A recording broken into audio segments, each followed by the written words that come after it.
This is Tom, the Inventor in Paradise. I just was in the trunk of this car doing a video about the fuel pump, which was down there underneath that box there. Well, then I looked over to my right here and I saw this other box, and I thought I better tell you about it as long as it's right here before I lose it. This is called a flamethrower. It's a electronic ignition. I'll try to post up a picture that shows it clearer than this, possibly. But you can see on the box, it's called the igniter. And if you have an MGB or a Jaguar, or probably any other car that has the antiquated points on the distributor, you may well want to replace them with something of this nature.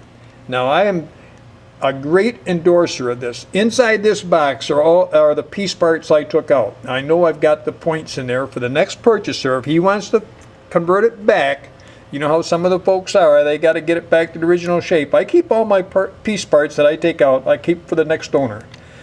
But I'm going to tell you a story about these distributors. Hold on a minute.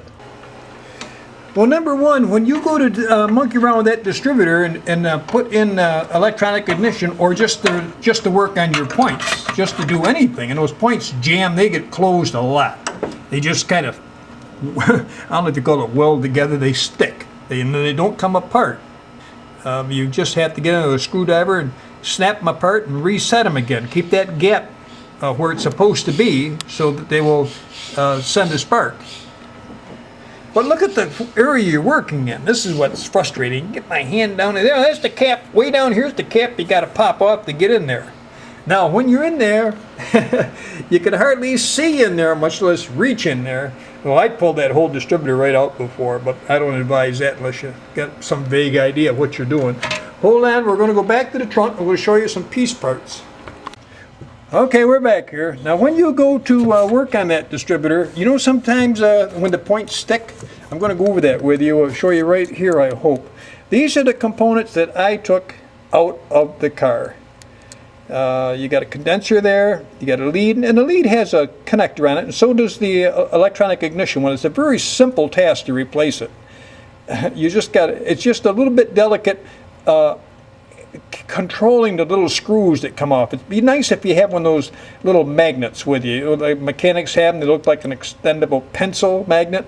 Sticks down there that kind of grasps the hardware. See, there's a couple slots there for screws. There's a slot there on the condenser for another screw. Well, those are little dinky things. They're easy to drop in there, and you don't want to. It could be nasty trying to find them again. But see, these are the points. When you get points, they're right here, and I don't know if I can pop that open with one hand. Well, you can see right there. They're closed, right? Well, sometimes they get kind of bonded closed. And you have to open again, and you have to release the screw, that little slotted one right there, right where I'm kind of moving my finger on. You've got to release that and kind of adjust this lever. You got to tilt it a little bit to increase the gap to separate them so you get a spark through there. Let me tell you, when I first got this car, it acted up right on the highway with me. The points fused together is what I call it. And this is the screwdriver I used when I tighten them back. Look at the size of this monster. When I tighten those points up, I drove them home with this thing. This screwdriver is a good foot long, and you can get some beef on it. I swore I was never going to get down in there again. Well, you know what? In about 3 months' time, I'm going downtown in the city of Fort Myers, under an overpass bridge, stopped at a light, and that son of a gun froze up on me again. I couldn't believe it. I was so frustrated. I got out, the car behind me jumped out, 2 or 3 of them.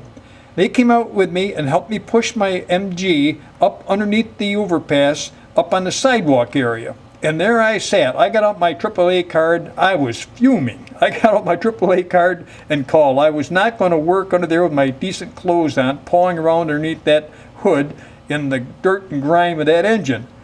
But I had already set those points and drove them home with that massive screwdriver. Okay, how did I resolve it? When I got home, I got in the catalog and I ordered that igniter right then and there. You know, that's why I got the box here. You can go on the web page of Petronix here, that's up there in the corner there. Pertronix, C-P-E-R-T-R-O-N-I-X. Put that in your Google search, or just plain igniter. They'll come up. And I really can't remember what I paid for. I think I got a number up in there. There's what I used on the 1980 MGB was an LU143. Now, well, wasn't that convenient? I put the bill of sale in there. Huh. I can't believe I was that smart. Let me see. $79 total. $79 for that thing. So the end of this story is to take this thing. I'd like to tell you to throw them in the basket, but you better not. You better keep them. Somebody else may want them.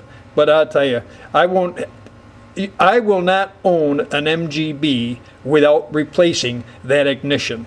Believe me, it is probably one of the best improvements you can ask for and do. Okay? Take my word for it.